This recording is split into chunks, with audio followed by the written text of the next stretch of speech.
Hello, and welcome to Verbling. Hi there, I'm teacher Oakley, and for the next hour, this class will be somewhat of a grab bag. We'll be doing a few different things, quite a lot of conversation, discussion, and learning a little vocabulary, maybe one or two little exercises, mix and match and such, and some reading and commenting on the reading. Our topic is overcoming challenges and talking about people who have overcome great challenges in their life. So actually, let's kind of open the discussion. Let me welcome students to the class and talk to you a little bit about challenges. Michael, good morning. hello. Good morning. Good morning here. Good morning here. Good morning. Well, it's okay. Just crept into the afternoon here, but all right. Good morning. Okay, Michael, what's a challenge that you've had to overcome in your life? Maybe when you were younger in school, maybe some other time. All of them face challenges. Yes. When I was younger, I played a sport, a local sport. It's a sport created for the Basque people. Is Basque pelota. I don't know if you know this sport is maybe in other places it's called Hayalai, and on the States there were This is one of the modalities of this sport. It's played with a kind of basket on your hand, but I played with my hand, not with a basket. Only yes. Okay. And I was a Basque pelota player, and when I was a child, I started playing some championships, and it was the sport on my life, and I work as a coach, or, a teacher too, to teach Basque pelota, and then I study.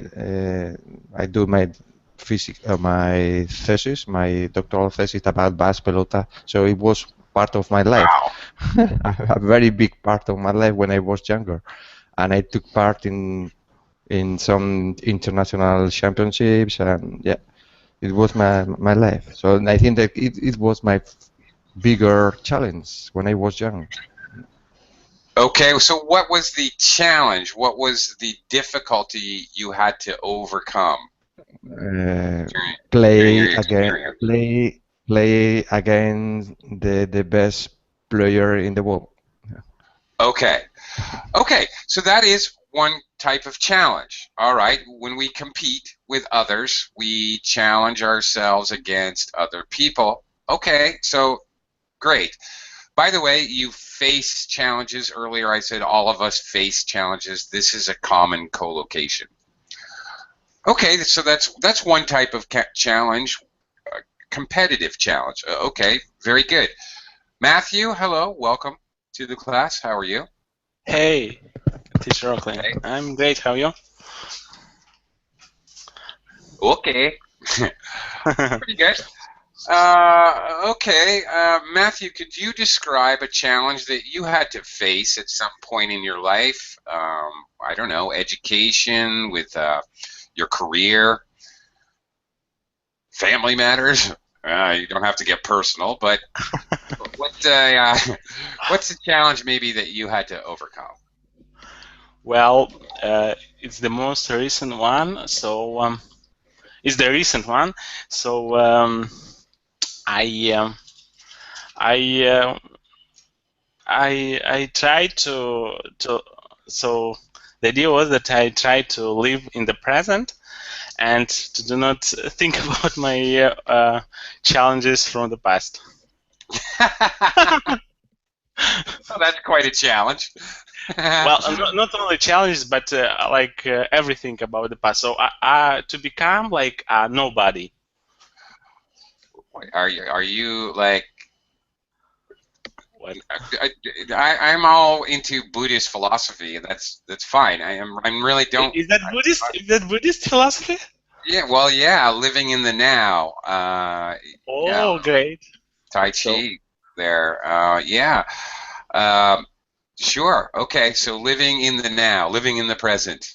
yeah, and that's the very like challenging, just because there are lots of techniques like and I started like with some of them, like one or two, and it was quite challenging to do everything that that man said. So basically, you cannot do that just like that. You should do this, that, and uh, what he like was saying, that was challenging for me to forget all Absolutely. my challenges.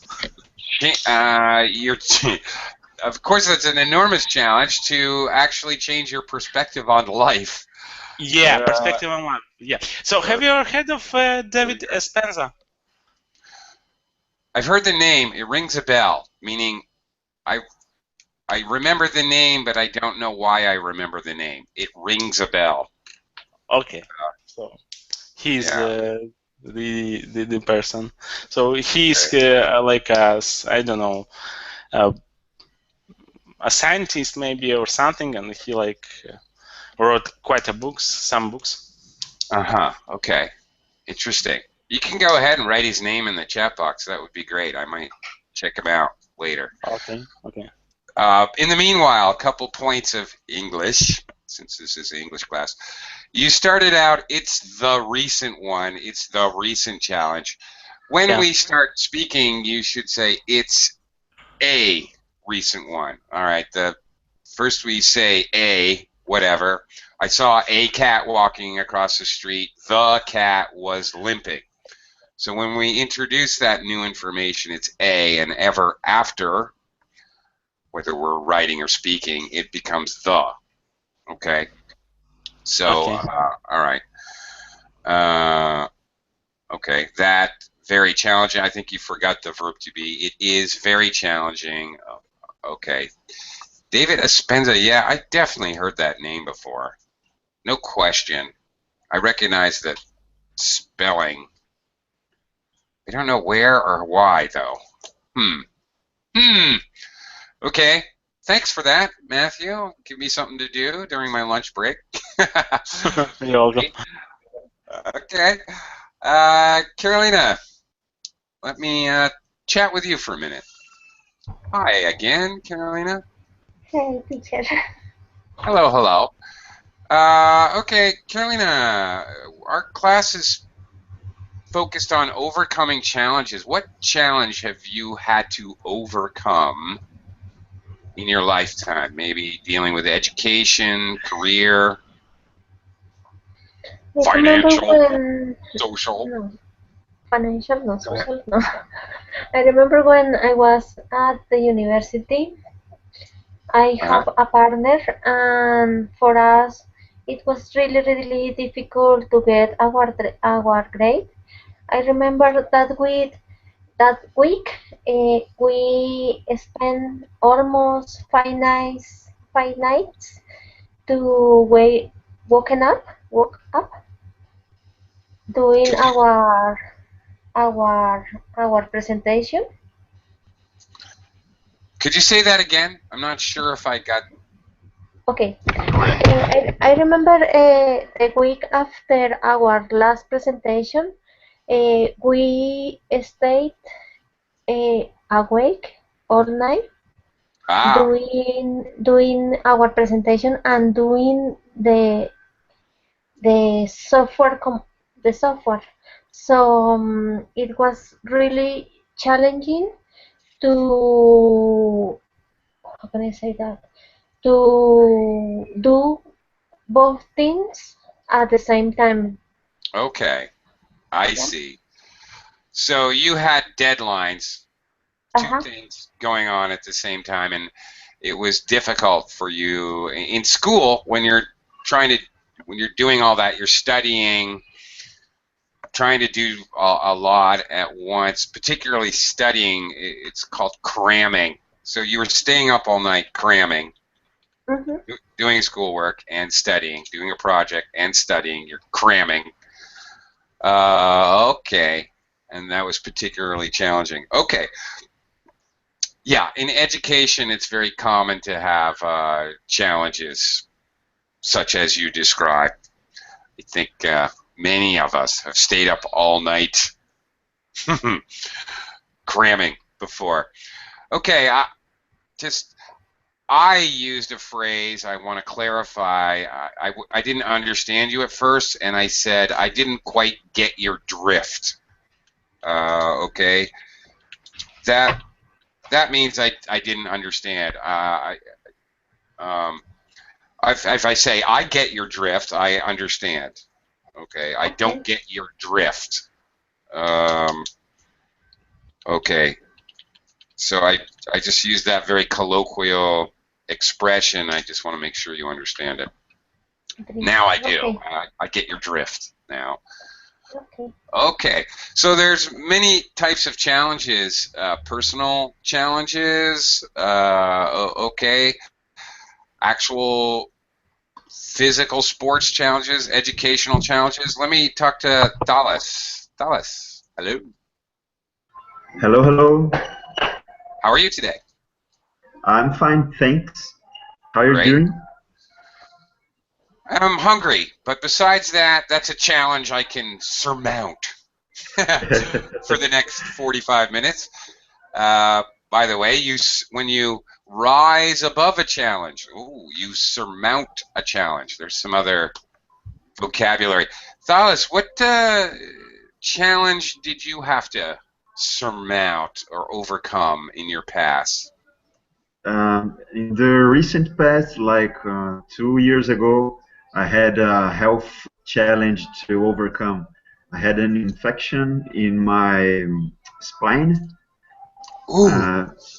It was like in the base of my spine. So I was studying. I was at the college and I was working too, and it was really hard to separate time to do the exams, to see the doctor, and I had to take a plane to see a doctor I relied. So that was my challenge. Mm-hmm. That definitely sounds like a challenge. Health challenges are life's most difficult challenges, perhaps. I don't know. I mean, that's very difficult. Yeah, you're never prepared. Yeah, right. Who's prepared for that kind of a challenge? Right. Yeah. Unexpected challenges. You go to university, you expect to be challenged, but nobody expects health challenges. Yeah. That's an excellent point. Are you better now? I'm sorry, I have to ask. I hope you're doing much better. Yeah? Yes, I am doing much better. I had the surgery and I'm really good right now. Thank you for asking. Cool. I'm happy to hear that. Okay, a little note about English. It was hard to separate time to do all those things. That's okay. There's nothing really wrong with that, vocabulary or grammar-wise, but maybe a little better, a more common phrase, it was hard for you to manage time. When you don't have enough time for everything, you're trying to manage time. Okay. And you're welcome. And also you had to see a doctor or surgeon that you relied on. You relied on him. Relied on, right. I just said relied, okay. That's right. We could I say that was reliable? That were reliable? Yeah, if you want to use that's the adjective. He was the only doctor I found reliable. He was a reliable doctor, so I had to travel to see him. Yes, he was the doctor I relied on as a verb. right? As a verb, we use relied on to talk, especially to talk about somebody. I rely on you to come to class every day. Like that. Okay. Great. That's one I hadn't mentioned or thought of. Health challenges. My goodness, yes. Okay. Great. I'm going to shift gears in the class a little bit. All right. Get Matthew back a little for my revenge. Because he brought up somebody that I wasn't sure I knew. I want to see if you guys know these people. We're going to play around here. Let's. I'm going to do a screen share here. You see what I mean? A little mix and match exercise. Because if time allows, we're going to read a little bit about some of these people as well. These are some famous people. Maybe famous to you, maybe not. Who are these people? And tell me a little bit about what you may or may not know about them. Michael. Hang on, Michael, before you go, let me quickly welcome Ken to the class. Hello, Ken. Okay. Yes, hi. Hello again. Hello again. Okay, Michael, what do you know about Niki Lauda? Who Niki is Lauda Niki was, Lauda? I think that was a Formula One driver. He had an accident, no? I think that he had a problem in his face. No, he burned the face, no? with when. Yes, badly. Yeah.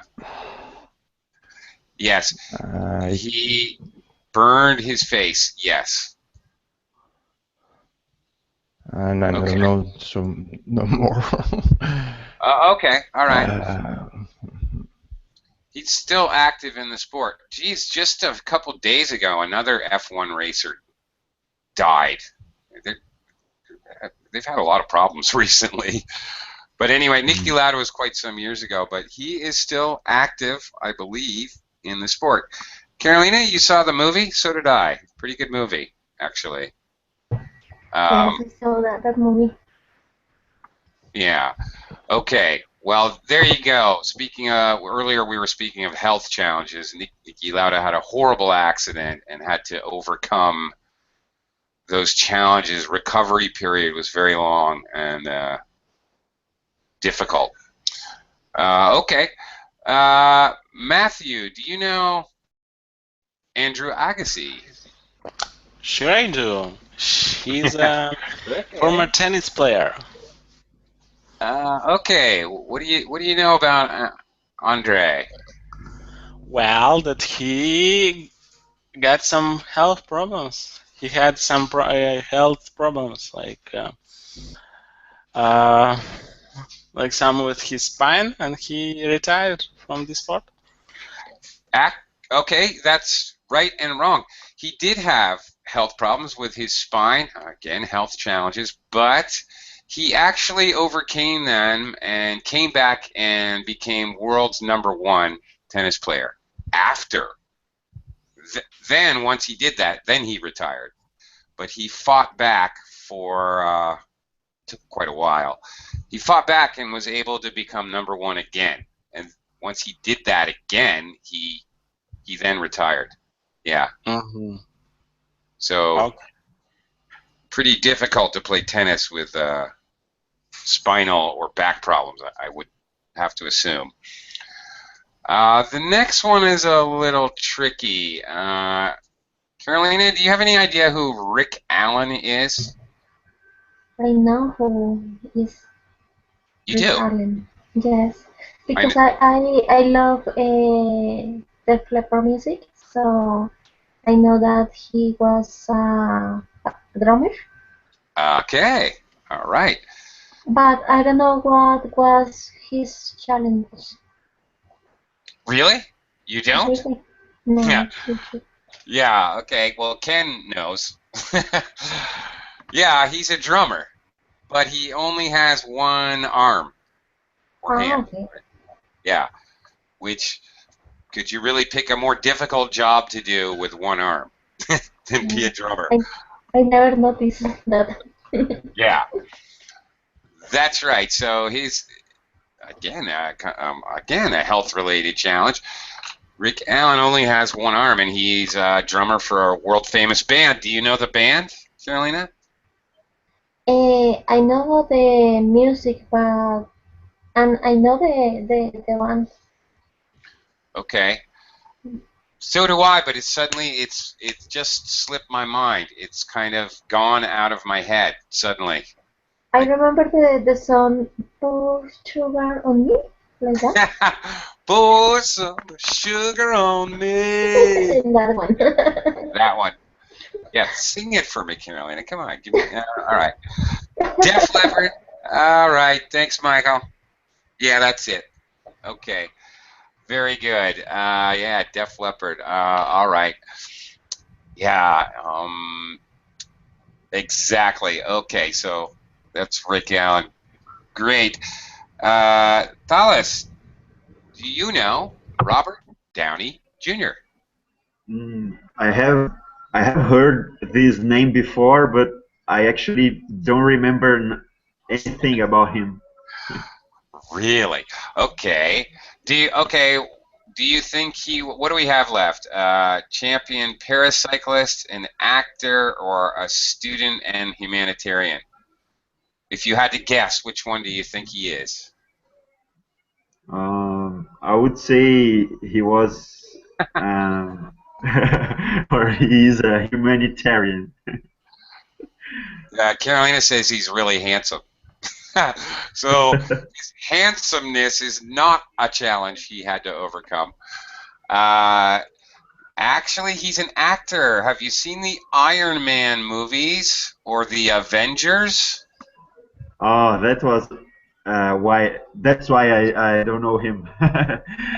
You haven't. I didn't see his movies. No, I haven't. Sherlock Holmes was another one. Yeah, he's been in a lot of movies. Yeah. All right, Sherlock Holmes, I know. He's been in a lot of movies, and he's played a lot of different types of parts, different types of roles. Sometimes like the superhero. There's a couple movies that are much more drama based that he was in. I can't remember the names now, but yeah, okay, he's been active for a while. Do you know what challenge Robert Downey Jr. had to overcome? Do you have any idea? I don't have the idea. No idea. Okay. I don't have any idea. I don't have any idea. Okay. All right. Okay. That's fine. Does anybody, let me throw it out to the class. Anybody in the class, what challenge did Robert Downey Jr. have to overcome? Anyone know? No? Okay. With her fans? With what? Her fans? His fans? Like you? No. Like me? Well, no. Not exactly. Has he fought cancer? No, he did not fight cancer. No. I don't think... Drugs? Problem with drugs? Okay, Michael's got it. All right, you got it. That's right. He took a real slide, a nosedive with drugs and alcohol, mostly drugs, I guess, but drug abuse. Yeah. He was in and out of rehabilitation centers for years. He appeared in the movies, like, I think back in the late 80s, early 90s, and then he vanished for 10 years, mostly because he was in rehab, which is the English short version of rehabilitation centers. He was in rehab for like a long time, and he disappeared. And then he came back, obviously very popular and well-known today. Was it because of heroin or any other type of drug? I don't exactly know, but the only thing I remember is cocaine. But I don't remember what else he was doing. I'm not sure. I don't know. Heroin, crystal meth. I have no idea. I do remember the cocaine, though, because I remember some jokes about it and things like that. But I think alcohol as well. I'm not exactly sure. Well, we might read about it a little later in class. Okay, Ken, do you have any idea who Alessandro Zanardi is? Yeah, Mr. Google answered he's a former F1 He's what? former F1 racer. He was This racer? guy? Racer? Alessandro Oh, Zanardi? yeah. Is he? Actually, I don't know that. No, maybe same name person, maybe different person, same name. It Oh. was. It was. He was a former Yeah. F1 racer? It was. Okay. All right. Well, what is he now? He got accident, maybe He during a race, and he lost Right. legs. Okay. Right. So now he is a champion paracyclist. That is those they pedal with their arms. Mhm. So he's one of those people who does the Paralympics, Mhm. right? Paralympics, people with debilitating health issues like amputations and such participate in Yes. sport. Sure. Excuse me, teacher. I heard a couple of people pronouncing like Paralympics. Does it have? Do I have to pronounce the O like Para-Olympics, or is just Paralympics? I don't know. Paralympics. Yeah, right. Paralympics. It's hard. Okay. In okay, in English, that's a very good question. Really, you're going to hear English speakers say Paralympics because in English, it's actually impossible to have two vowel sounds together. We don't do glottal stops like oh. We don't do that in English. Oh, whoa. What we do is we use what's called a glide. We put a Y or a W sound between the two vowel sounds. So Paralympics. Arrow. Okay. Arrow is only one side. Sign. Arrow. But, okay. Tell us like Paralympic, right? Because we simply can't have two vowels together. Oh, Oakley, haha, Michael, has one sound. Here's an example, okay? The word society. Many times in English we put two vowels together and it makes one sound, like Oakley, my name, O-A, just makes one O sound. But society, there's a Y sound between the I and the E, so we join them together. So Koki, wherever she's coming from, he or she, Paralympic, yeah, we can't really tie together the with the O. Paralympic. We can't really do it, so it's sort of one vowel sound gets dropped.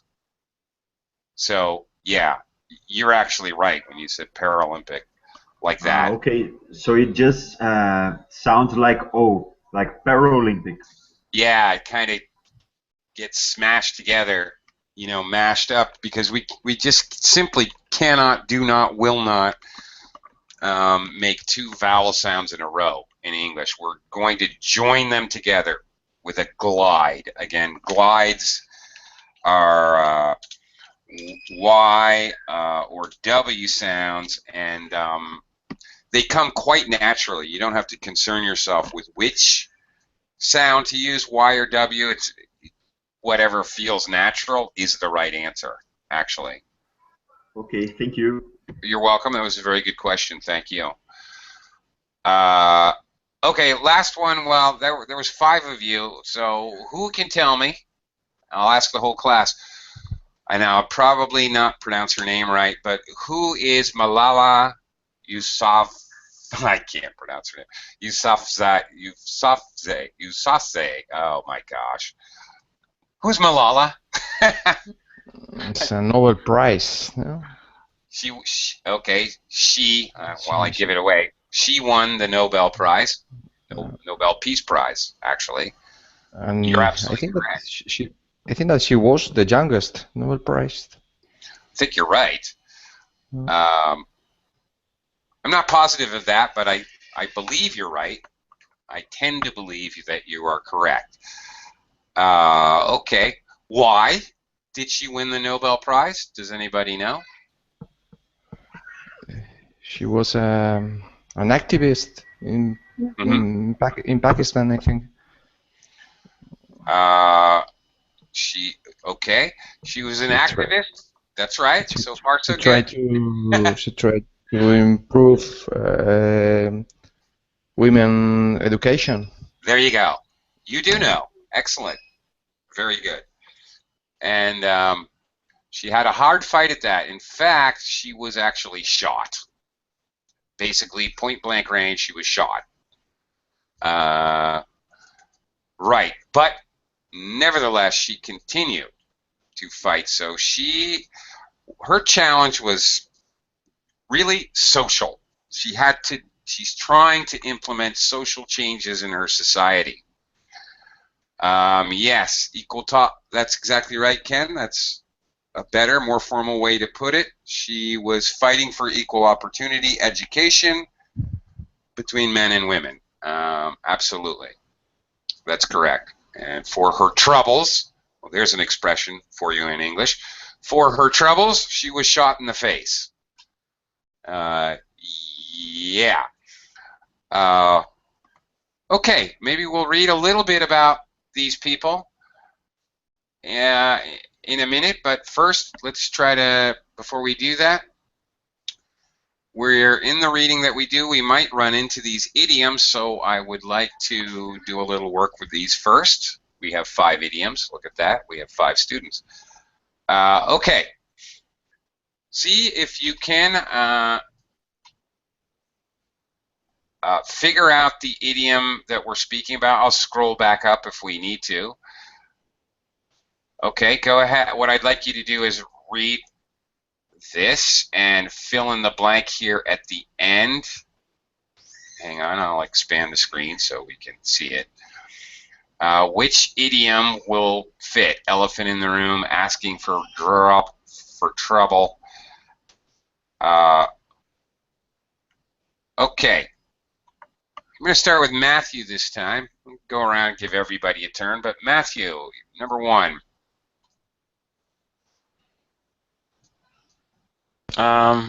This expression refers to a vulnerable area or a weak spot in an otherwise strong situation that could cause one's downfall or failure. He's extremely intelligent, but his inability to speak in public is his... so there are like variants, yeah? Achilles Heel. Very good. Achilles Heel. Achilles Heel, yeah, I've heard somewhere this expression. Yes, probably have. Okay, we usually talk about Achilles heel, somebody's Achilles heel in reference to a human being.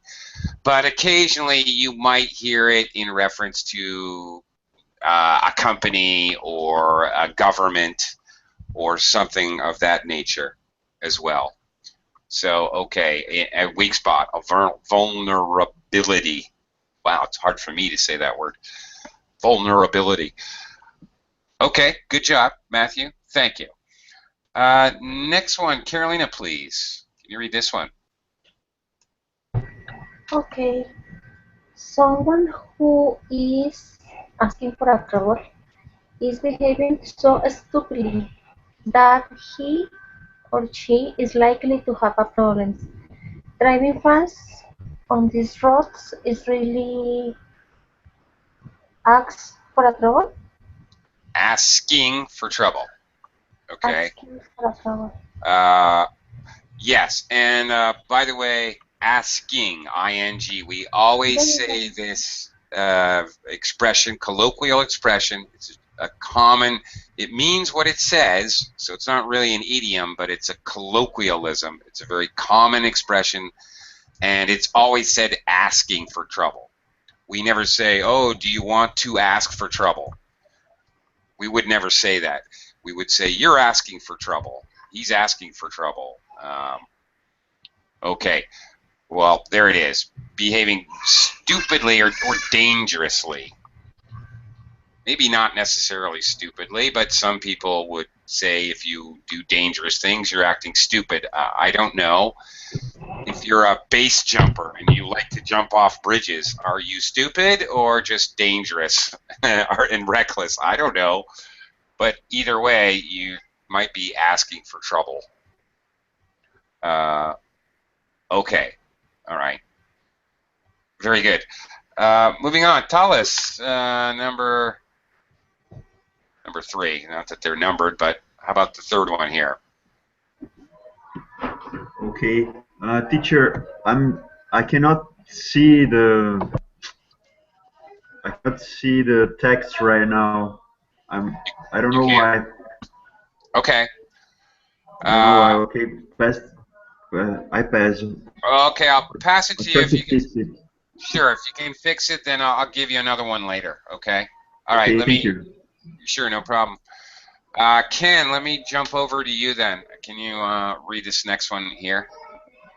Okay. If someone blank, they succeed in overcoming major difficulty.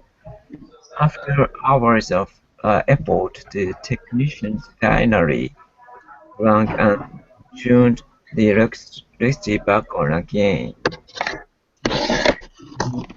Okay. All right. They overcame a great difficulty. The electricians finally what? Finally solved the problem. Yes. Which idiom? Maybe breaking the back of the beast. All right. You break the back of the beast. It's like fighting something that's very difficult, and and you overcome it. It's very common to use this talking about overcoming addictions, for example. Okay. Speaking of back, all right, break the back of the beast. Ken, do you know another idiom that has to do with addiction, specifically, that has to do with your back? Back? Physically back? Actual back? Yes, but it's an idiom, so it's completely... If you have an addiction, you have what on your back? Something on the back. Yes, something. Yes. Yes, something. Any idea what? No? No. Does anybody know? What do you have on your back if you have an addiction? Idiom. A backpack. No, a backpack. A backpack full of drugs. No, that's not what we're saying here. Okay. Pebbles. What? Weight on your back. Well, weight on your back, actually, weight on your shoulders is an idiom that we do use that means maybe an addiction, but maybe something else that is burdensome, that's very difficult for you to manage. So yes, a weight on your shoulders is very close. The idiom I was thinking of is you have a monkey. A monkey on your back. We use this often to talk about addictions, especially drug addiction, but any other kind of addiction as well. You have a monkey on your back. So if you ever hear that expression, okay, we finally broke the back of the beast and turned the electricity back on. All right, fine. Thales, you're back in the game. You want to try this one here? Yes. If you say that you will do something, blank, you mean that you will do it in spite of the difficulties involved. Blank, I've got to be on time for the interview. Okay, here's your choices. Okay, I think come hell or high water Yeah, fit over there, but I that's have to see the text again. okay. Sure.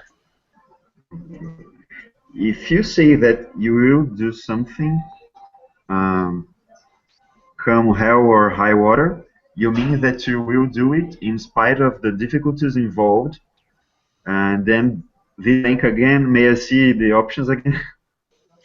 Oh, no, that's right. It's the same one here. Okay. Okay. So come hell or high water. I've got to be on time for the interview. Yes, this is a very common phrase, at least for Americans. And this phrase could come as a preface before the main sentence, the main idea, or it could come after. So, come hell or high water, I've got to be on time for the interview. Or, I've got to be on time for the interview, come hell or high water. Either way, we're saying absolutely there's no choice, there is no failure allowed. Come hell or high water.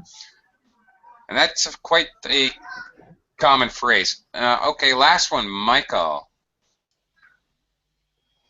I can see the last one. Yeah, yes. A problem that no one wants to discuss, but it's so obvious that it cannot be ignored. It's called blank. Let's face it, his work. Right. So is it the only one that we have to that we can choose now? Right. So it's Yeah. elephant in the room. Something Okay. very obvious. Very obvious, but nobody wants to talk about it because it's uncomfortable, or for whatever reasons, no one wants to talk about it. Usually, because it's sensitive. I've also heard there's an 800. Okay, no one wants to talk about the 800-pound gorilla in the room. For some reason, I don't know, arbitrarily, whatever. This is used in the same way. Okay. All right. The Chinese stock market is dumping drastically, but nobody wants to talk about the 800-pound gorilla in the room, the fact that the stocks are overvalued at something like 70 to 1. Well, duh. Of course it's going to dump value. Okay. Here she is. Here's Malala. Hi, Malala. Okay. Okay, let's read a little bit about Malala. Okay, Matthew, would you mind reading this one?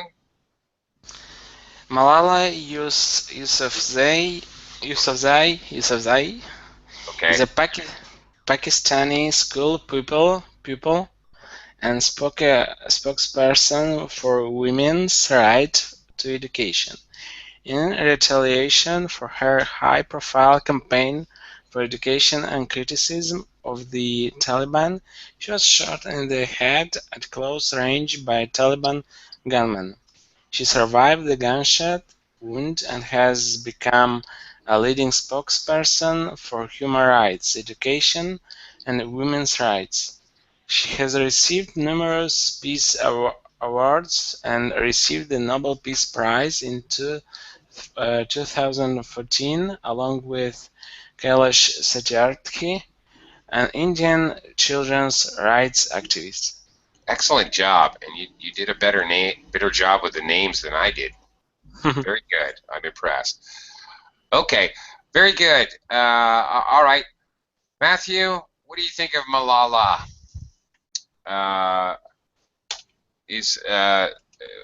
What do you think about her? Did she deserve the Nobel Peace Prize, do you think, for starters? What do you mean for starters? For starters, to begin with, I'm going to ask you more questions. Okay. For starters. Well, I don't know. If she received, then she deserved, I think. Let's say in this way. If she received, she deserved. But at the same time, I presume that not every person who is shot in the head receive a Nobel Prize for that. That's a good point. Yes. Some of them don't survive. Yeah. They don't give Nobel Peace Prizes to dead people, to martyr. What is somebody who gets killed for their cause? She's fighting for a cause. And notice the vocabulary spokesperson for a cause. Spokesperson, or Michael said earlier, an activist. Okay, what if you get shot in the head and then you don't live? What are you, Matthew? Do you know the word? Dead. You're dead. Yes, very good. Good word. Okay. Absolutely, but a hero, Carolina says. Okay. Oh. We have a word for that in English, a martyr. Somebody who actually dies. You don't have to die to be a martyr. You can just make a huge sacrifice, but a martyr. Martyrs don't get awards because it's so hard for them to stand up on stage. Okay. Anyway, all right. There is an award for martyrs, it's called like for dead people. I'm not sure. No? Well, I'm not sure. He martyred for the cause actually can be used as a verb too. Means he died for the cause. He is a martyr as a noun. Postmortem. Postmortem. Postmortem refers to the... Postmortem is an adjective, actually. It means after death. So it's an adjective. It can collocate with many things. It usually collocates with postmortem autopsy, meaning that that's like after you're dead, surgery that the doctor does to figure out why or how you died. Okay. All right. Let's read about this next guy, Carolina. Let's read about Alessandro. Okay. Zanardi, Great. born in 23 October 1966, is an Italian professional racing driver and paracyclist. He won 2 kart championship titles in North America during the late 90s. He also had a less successful career as a Formula One driver. More recently, he has attracted widespread praise for his return to competition in the aftermath of a crash in 2001 that resulted in the amputation of his legs. He returned to racing less than 2 years after the accident, competing in the FIFA World Touring Car Championship for BMW Team Italy Spain between 2003 and 2009. Okay. Let's look at some interesting vocabulary here. First, pronunciation. He attracted widespread. Attracted, yes. And then the whole phrase. Attracted widespread praise. Okay. Carolina, what does that mean exactly?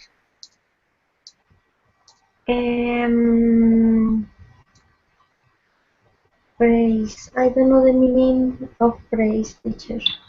Okay. Praise and adulation. Praise, okay, for example, if I'm going to praise you, Carolina, you're a wonderful student. You're very hardworking. Your English is really good. Okay. I am now praising you, you see. Okay, but I am praising you, and that is not widespread praise. If Ken and Thalas and Matthew and Michael all started saying, Carolina, you're wonderful, we love you, that would be more widespread praise. Widespread. You are wonderful, Carolina. Ah, see, here we go. The praise is spreading. There you go. Okay, widespread from a lot of people. There you go. Widespread praise. He was encouraged to go back to the competition Yeah.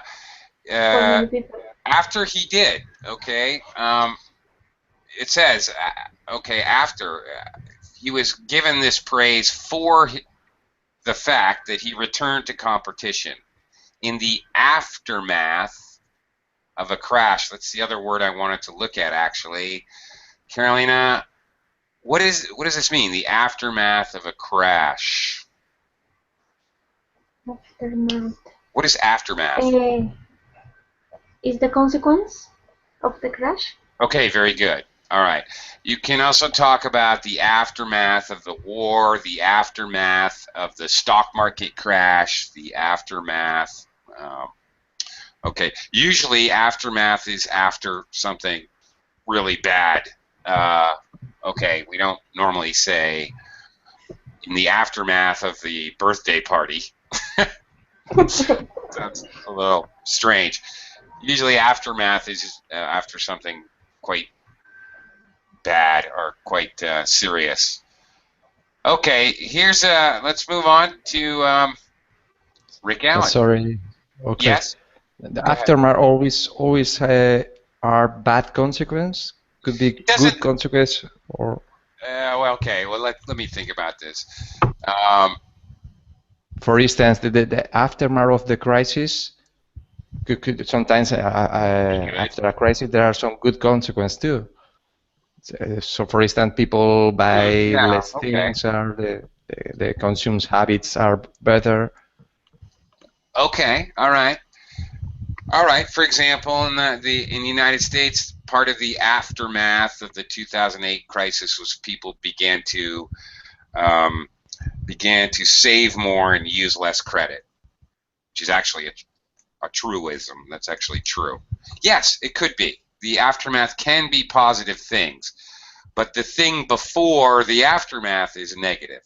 Okay. Okay. The consequences can be positive or negative or both. Right. Okay. That was a good question. Actually, thank you. All right, here he is, Rick Allen. All right, Dallas, can you read about this guy? Okay. Richard John Searle, Rick Allen, born 1st November 1963, is an English drummer. He has played for the hard rock band Def Leppard since 1978. He overcame the amputation of his left arm in 1985 and continued to play with the band, which subsequently went on to its most commercially successful phase. He is known as the Thunder God by fans.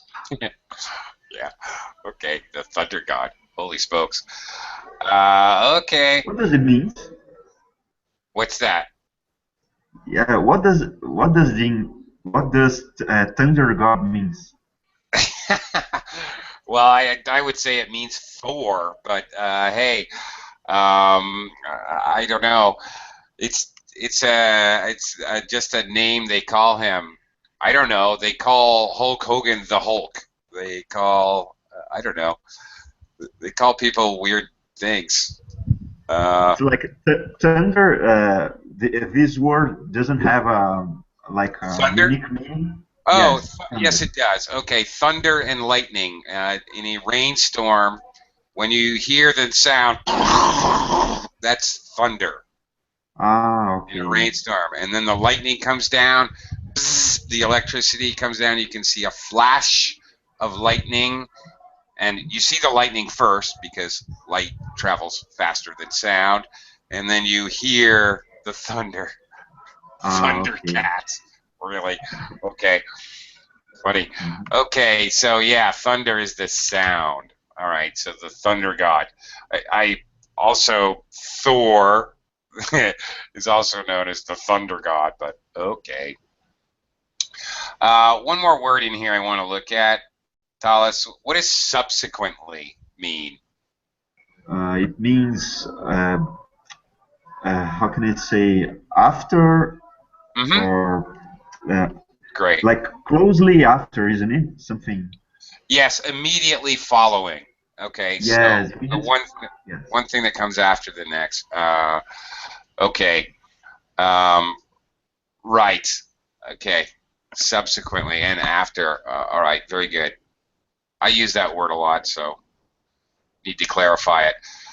Okay, we might only have time for one more here, but Ken, you want to take a look at Niki Lauda here? Okay.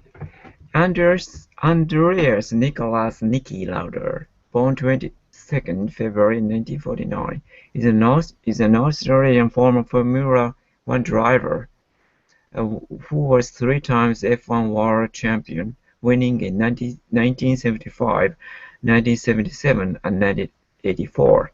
He is currently the only driver to have been champion to both Ferrari and McLaren, the sport's two most successful constructors. More recently, an aviation entrepreneur, he has founded and run two airlines, Lauda Air and Niki. He is also Bombardier Business aircraft brand ambassador. He was also consultant for Scuderia Ferrari and team manager of Jaguar Formula One racing team for 2 years. He is currently working as a pundit for German TV during Grand Prix weekends and acts non-executive chairman of the Mercedes-AMG Patrons F1 team. My goodness, busy guy. Crazy busy. Okay. Yes. Used to be he was a driver. Now he has 150 different jobs and businesses. Okay, great. All right. What does this mean that he's an aviation entrepreneur?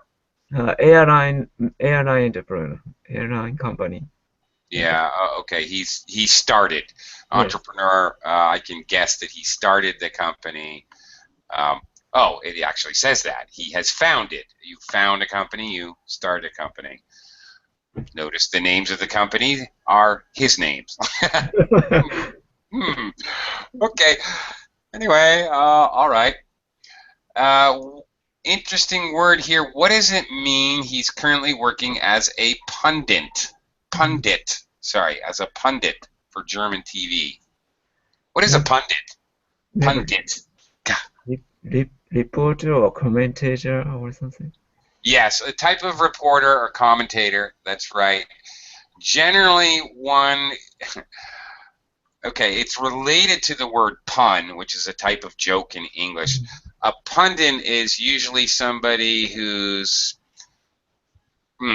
kind of critical, sarcastic, I see. not simply reporting facts, but reporting kind of giving his opinion in maybe a cynical, sarcastic way, making judgments and opinions about things. Often sarcastically, not necessarily, but often. Okay, my time is up. Time for my lunch. So thank you very much. I hope you learned a little interesting vocabulary, and thank you again. Hope I see you soon.